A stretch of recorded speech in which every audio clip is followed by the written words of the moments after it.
Hello everyone, welcome to our new videos today. Today I'm going to introduce some of the newest products on my right hand. It's a countertop selling the griddles.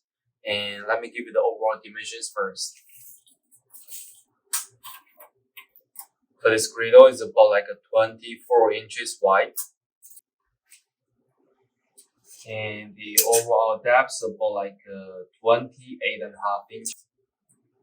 And the height of the units, they are about like 17 and 3/4 inches tall.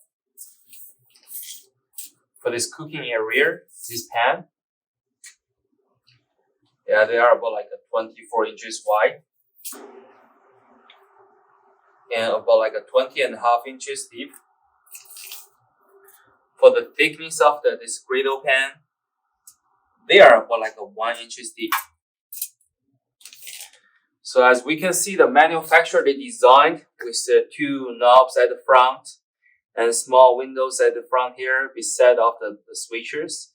You can take visions to see the fire inside status. And when you just check the drawer here, they have a dust hole at top of the units, so you can clean all the dirt from this location.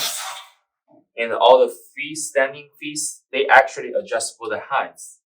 And also from the manufacturers, they give you a converter like a regular kit.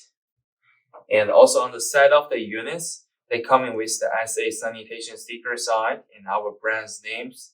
And for the behinds, there is a small connections for the gas pipes. It's about like a 1/2 inches deep. So this will be all demonstration information about the products. And if you do have more questions, feel free to contact with us. Thank you.